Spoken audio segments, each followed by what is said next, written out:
हम कोशिश यही कर रहे हैं कि इसकी इन्वेस्टिगेशन कोर्ट की मॉनिटरिंग में सीबीआई करे, ताकि दूध का दूध और पानी का पानी हो। और ये भी एक ऐसा ही केस था जिसमें एक बड़ा स्कैम था दिल्ली सरकार का, सिविल डिफेंस के ऑफिसर्स का और दिल्ली सरकार की जो बड़े बड़े अधिकारी हैं और पॉलिटिकल लीडरशिप है, जो कलेक्शन चालान के इंचार्ज थे, उनके ऊपर रेड पड़ी। और इल्ज़ामात ये हैं, उस वक्त सब लोगों को आपको याद होगा कि करोड़ों रुपए का हेर फेर हुआ। जो ये बच्ची है, ये उसी अफसर के साथ काम करती थी।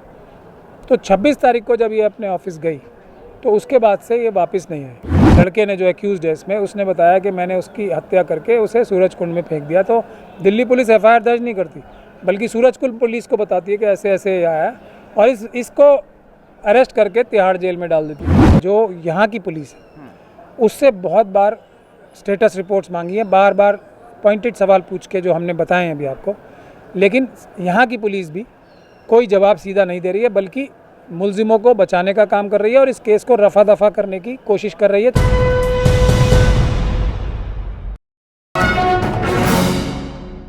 मैं इस वक्त पंजाब हरियाणा हाई कोर्ट के बाहर मौजूद हूं। आपको मालूम है कि दिल्ली में सिविल डिफेंस में काम करने वाली राबिया सैफी का जो मामला था, उसके बाद जब राबिया सैफी मर्डर केस सामने आया तो कितनी तेज़ी से प्रदर्शनों के लिए लोग सड़क पर उतरे, आवाज़ें उठाई गईं, मुस्लिम तंजीमों की तरफ से, मुस्लिम रहनुमाओं की तरफ से, पॉलिटिकल पार्टीज़ की तरफ से, ये तमाम चीज़ें हुईं। लेकिन कुछ ही वक्त बाद ऐसा लगा कि अब कोई राबिया सैफी मामले में आवाज़ उठाने वाला नज़र नहीं आ रहा है। क्या ऐसा हुआ कि राबिया सैफी मामले पर तमाम आवाज़ें दब गईं, तमाम आवाज़ें बंद हो गईं?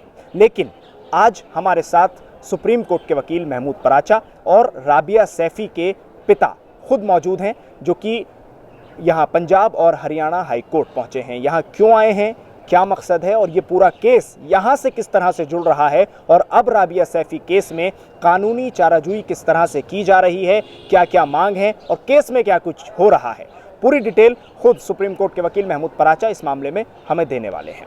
पराचा साहब, सबसे पहले आपसे ये जानना चाह रहा हूँ कि बहुत तेज़ी से इस पूरे मामले में आवाज़ें उठी थी। जब राबिया सैफी की हत्या हुई तो उसके बाद प्रदर्शन हुए, लोग सड़कों पर उतरे, लेकिन कुछ ही दिन बाद वो तमाम आवाज़ें दब गईं, ठंडी हो गईं। अब लोग ये जानना चाहते थे कि राबिया सैफी मामले में हो क्या रहा है। तो मैं उन सब की तरफ से आपसे पूछता हूँ कि अब इस पूरे मामले में क्या हो रहा है? महत्वपूर्ण और अहम बात यह है कि जो आरएसएस और बीजेपी के लोग हैं, मनुवादी लोग हैं, वो इस बात को जानते हैं कि जो कमज़ोर वर्ग हैं, SC ST OBC और माइनॉरिटीज़ के लोग, अगर उनके साथ वो कोई भी जुल्म ज़्यादती करेंगे, ख़ास तौर पे ऊंचे ओहदे पे बैठे लोग या सरकार में बैठे लोग, तो कुछ दिन के लिए प्रोटेस्ट होते हैं और उसके बाद वो प्रोटेस्ट खामोश हो जाते हैं, और उसके बाद कोई उनकी खोज खबर सुध ही नहीं लेता, जो विक्टिम्स होते हैं या जिनके साथ ज़्यादती होती है या प्रताड़ना होती है। ये सबसे बड़ी ताकत है मनुवादियों की, और ये सबसे बड़ी ताकत है RSS और दूसरे ऐसे लोगों की जो जुल्म करते हैं कमज़ोरों पे। क्योंकि लड़ाई जो इंसाफ की है, ख़ास तौर पे संवैधानिक तरीके से, कानूनी तरीके से लंबी होती है, लेकिन जितनी आप मेहनत करेंगे, जितनी आप मुस्तकिल मिजाजी से काम करेंगे, तो उतना ही ज़्यादा न्याय मिलने की उम्मीद और गारंटी ज़्यादा हो जाती है। तो जो ये केस था, ये भी एक ऐसा ही केस था जिसमें एक बड़ा स्कैम था दिल्ली सरकार का, सिविल डिफेंस के ऑफिसर्स का और दिल्ली सरकार की जो बड़े बड़े अधिकारी हैं और पॉलिटिकल लीडरशिप है, जिसमें 25 अगस्त को 2021 को एक रेड हुई और एक जो SEM थे, जो कलेक्शन चालान के इंचार्ज थे, उनके ऊपर रेड पड़ी। और इल्ज़ामात ये हैं, उस वक्त सब लोगों को आपको याद होगा कि करोड़ों रुपए का हेर फेर हुआ। जो ये बच्ची है, ये उसी अफसर के साथ काम करती थी। तो 26 तारीख को जब ये अपने ऑफिस गई तो उसके बाद से ये वापस नहीं आई तो सिर्फ इसकी बॉडी आई, लाश आई, और वो भी इतने ज़्यादा उसके साथ जुल्म हुए हुए थे बॉडी के कि वो एक तरह से माना जाए तो पहचानी भी नहीं जा रही थी। पूरी बॉडी पे 40 से ज़्यादा निशान तो पोस्टमार्टम में नज़र आ रहे हैं, हालांकि पोस्टमार्टम से भी ज़्यादा चोटें उसके लगी हुई थी। तो उसके बाद जो दिल्ली पुलिस ने गलती ये की या मिलीभगत ये की कि जब इसका मर्डर का केस, जो इसके अपने आप कई बार आपने देखा होगा ना, बहुत सारी चीज़ें ऐसी होती हैं कि जो हायर्ड किलर्स होते हैं वो अपने मालिकों का इंजाम भी कई बार अपने ऊपर ले लेते हैं, अपने बॉसेस का। तो रात को उसी दिन जो वो कहानी पुलिस बता रही है, एक बंदा आता है, वो सरेंडर करता है। कहाँ? दिल्ली में कालंदी कुंज में, पुलिस स्टेशन में। कालंदी कुंज वाले उसके खिलाफ एफआईआर ही नहीं करते। ठीक है, अब यहाँ से पता लगती है कि कुछ हेरा फेरी हो रही है, मिली भगत से काम हो रहा है। उसको इन्फॉर्म करते हैं। ये इस लड़के ने जो एक्यूज्ड है इसमें, उसने बताया कि मैंने उसकी हत्या करके उसे सूरज कुंड में फेंक दिया। तो दिल्ली पुलिस एफआईआर दर्ज नहीं करती, बल्कि सूरज कुंड पुलिस को बताती है कि ऐसे ऐसे आया है, और इसको अरेस्ट करके तिहाड़ जेल में डाल देती है। अब इनके पिताजी को अगले दिन सूरज कुंड से पुलिस आके बताती है, जो जिसकी मौत हुई है बच्ची की, और तब इन्हें पहली बार पता लगता है। रात भर ये ढूंढते रहे और रात भर इनके हाथ कुछ सबूत भी लगे कि वो कहाँ थी। एक और जो उसके ऑफिस में जो काम करने वाली लड़कियां थी, उनके घर इनके माँ बाप गए, तो उन्होंने बताया कि वो तो पुलिस वालों ने, उस जो उनका बॉस है मेहरा, उसके साथ पुलिस वालों के पास है वो, और उसके बाद से वो गायब है। इस पॉइंट पे जब हमने पहले सुप्रीम कोर्ट में लगाया कि ये इन्वेस्टिगेशन इसलिए नहीं हो रही कि इसकी सच्चाई पता की जाए, बल्कि इसलिए हो रही है कि बड़े लोगों को बचाया जा सके। और इस सब बचाने के चक्कर में बड़े बड़े लोगों ने, आप भी उन्हें जानते हैं, हमारे भी कई इलेक्टेड एमएलएज भी इस काम में जुट गए थे कि इस बच्ची के ऊपर ही इल्ज़ाम तराशी करनी शुरू कर दी थी। तो इसीलिए हमने सुप्रीम कोर्ट में लगाई थी दरख्वास्त कि इसकी इन्वेस्टिगेशन जो है सीबीआई से होनी चाहिए। लेकिन उस सुप्रीम कोर्ट ने हमें कहा ये आप पंजाब हरियाणा हाई कोर्ट जाओ। तो हम पंजाब हरियाणा हाई कोर्ट आए। अब पंजाब हरियाणा हाई कोर्ट ने, जो यहाँ की पुलिस है, उससे बहुत बार स्टेटस रिपोर्ट्स मांगी है, बार बार पॉइंटेड सवाल पूछ के, जो हमने बताए हैं अभी आपको। लेकिन यहाँ की पुलिस भी कोई जवाब सीधा नहीं दे रही है, बल्कि मुलजिमों को बचाने का काम कर रही है और इस केस को रफा दफा करने की कोशिश कर रही है। तो इसीलिए पिछली बार ऑर्डर ये हुआ था कि कमिश्नर ऑफ पुलिस जो है वो खुद इस पर खुद अपनी निगरानी में इसके ऊपर रिपोर्ट फाइल करेंगे। लेकिन आज भी उन्होंने बहुत ही अजीब सा जवाब दिया, छुपाने वाला जवाब दिया। तो आज फिर कोर्ट ने दोबारा सख्त ताकीद की है कि दोबारा इन पॉइंट्स पे जो मैंने आपको बताए हैं इसके बारे में इन्वेस्टिगेशन करके बताई जाए। इसलिए मैं कह रहा हूँ कि इंसाफ की लड़ाई थोड़ी लंबी होती है, लेकिन लड़नी पड़ती है। नहीं लड़ेंगे तो जालिमों के हाथ और मजबूत। तो क्या आपको पराचा साहब लगता है कि कहीं तार ऊपर जाकर जुड़ रहे हैं, कुछ अधिकारियों तक हाथ पहुंचेंगे, इसलिए ये पूरा मामला दबाया जा रहा है, कोशिश की जा रही है? सीबीआई जांच क्यों मांग रहे हैं? इसीलिए मांग रहे हैं ताकि, क्योंकि इसमें उच्च अधिकारी नहीं, पॉलिटिकल लीडरशिप भी शामिल है इस बड़े स्कैम में। आप लोगों ने सब सुना होगा ना, सब लोगों ने देखा है ना, जब कोरोना का केस चल रहा था तो हर एक आदमी को पकड़ के 2000 रुपये, 3,000 कुछ 1% लोगों के चालान करते थे, बाकी 99% लोगों से रिश्वत ली जाती थी,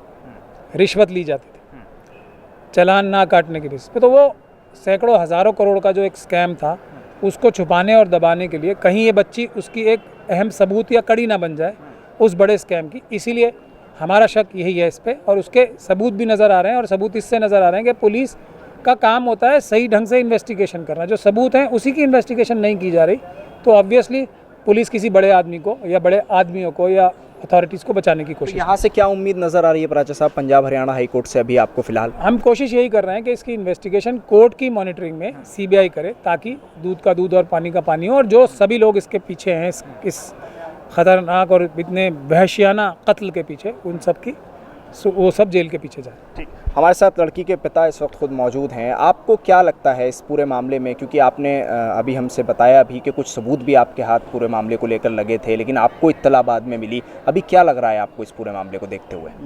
ना देर भले ऐसा हो रही है, हमारे महमूद तिराचा अच्छी मेहनत कर रहे हैं, ज़रूर देर के साथ इंसाफ मिलेगा और मुझे कामयाबी मिलेगी और सीबीआई भी मिलेगी। जो जांच आप लोग मांग रहे हैं उसको लेकर आपको लगता है कि सीबीआई जांच दी जाएगी कोर्ट की तरफ से? हाँ, ज़रूर दी जाएगी। क्यों, केस तो है, जो हम लाश को देखने गए, पूरा जब देखने गए तो हमें एक दूसरी जगह सबूत मिला क्या ये लड़की तो पूछताछ के लिए बुलाई गई है, और उसका पता चला सुबह को क्या उसका मर्डर हो गया। तो इसलिए हमें सीबीआई की जांच चाहिए। और फिर लड़का जबकि वो मर्डर करके उधर डाला रहा, दिल्ली में जाकर हाजिर हुआ कालिंदी कुंज में, उसके बाद में फिर भी ये कह रहे हैं क्या इसने ही करा है, एक चीज़ ये भी मैं जानना चाहता हूँ आपसे कि जब ये पूरा मामला हुआ था, ताज़ी घटना थी, उस वक्त बहुत सारी आवाज़ें उठी, लोगों ने प्रदर्शन भी किए, लेकिन जैसे जैसे समय बीतता गया उसके बाद आवाज़ें थमती चली गईं, तो आप लोगों पर इस चीज़ का क्या असर पड़ा? देखो, मैं बहुत गरीब आदमी हूँ। शुरू में उन लोगों ने आवाज़ें उठाई, सब कुछ करा। आवाज़ें उठाने के बाद में ये बड़ा उन आदमियों का हाथ था जो उनके ऊपर रख दिया, वो दब गया और मैं अकेला रह गया। पहले मेरे ऊपर हाथ था कि हम तुम्हारे साथ हैं। सब धीरे धीरे पीछे हटते चले गए, क्यों उधर से दबाव पड़ गया, मैं अकेला रह गया। अब कौन है आपके साथ? अब तो मेरे साथ बस भगवान है, अल्लाह है और महमूद पराचा जी हैं। अब बस अब तो अल्लाह के हाथ में है, इंसाफ ज़रूर होएगा और मुझे इंसाफ मिलकर रहेगा। 8-10 दिन खूब प्रोटेस्ट चले, खूब हंगामा हुआ। फिर लोगों ने क्या करा, जब पब्लिक जुड़ गई, सब कुछ हो गया, उसके बाद में लोगों ने मेरी आवाज़ें दबानी शुरू कर दी और उन लोगों ने कमाइयाँ करी, खूब कमाई करी उन लोगों ने, और उसके बाद में फिर मेरा साथ छोड़ दिया। अच्छा, तो ये जो प्रदर्शन हुए थे, तो क्या ये सब प्रदर्शन आपके समर्थन में नहीं थे क्या? शुरू में थे, जब देख लिया कि हाँ अब काफ़ी लोग जुड़ गए, अब कमाइयाँ होंगी, कमाइयाँ करी, उन लोगों ने बैठ गए। कमाइयाँ किस तरह से? वही पैसा खा इधर उधर सब मिला उन्हें। अच्छा, प्रदर्शन के नाम पर? प्रदर्शन के नाम पर। और फिर उसके बाद बैठ गए। तो फिर आपको कैसे लगता है कि जनता साथ में उतरेगी बाद में भी अगर इसी तरह का कुछ हुआ? फिर देखो, वही लोग प्रदर्शन कर रहे थे और वही लोगों ने पैसा खा कर बैठ गए। फिर आगे को पब्लिक आगे कुछ चली नहीं। फिर वो उन्हें बुरा कर रही थी कि जो लोग थे कि यार उन्होंने इनके साथ बहुत बुरा करा, अब हम कैसे जाएं आगे को। हाँ, अब आपको लगता है कि अगर खुलासा इस पूरे मामले में होता है, सीबीआई जांच करती है, तो उसके बाद फिर लोग आपके समर्थन में आएंगे? उन लोगों ने ये कह रखा है, पहले तो ये केस यहाँ चंडीगढ़ से ट्रांसफ़र हो गई नहीं, हम लिख कर दे रहे हैं ये चीज़। फिर दूसरी बात, अच्छा, ये लिख कर दे रहे हैं, ये नहीं होगा। अच्छा, और हमने ये कह रखा है कि ज़रूर होगा कि जब लड़की दिल्ली की रहने वाली, दिल्ली में जॉब करती है, तो क्यों नहीं होगा। वो बिहार मार का कोई डाल देगा तो बिहार थोड़ी केस लड़ने जाएंगे, केस तो दिल्ली लड़ा जाएगा ना। तो हमारी मांग यही है, वकील साहब की मांग यही है कि केस हमारा दिल्ली ट्रांसफ़र हो और सीबीआई के साथ हो। कितनी मजबूती देख रहे हैं इस पूरी लड़ाई में आप? क्योंकि आप कह रहे हैं कि मैं अभी तन्हा हूँ, बस मैं हूँ, अल्लाह है और महमूद पराचा है, तो मजबूती कितनी है इस लड़ाई में? है, सब है। जो पब्लिक पहले थी वो पब्लिक अब आएगी, जब खुलासा होएगा तो सब इकट्ठा होएगी।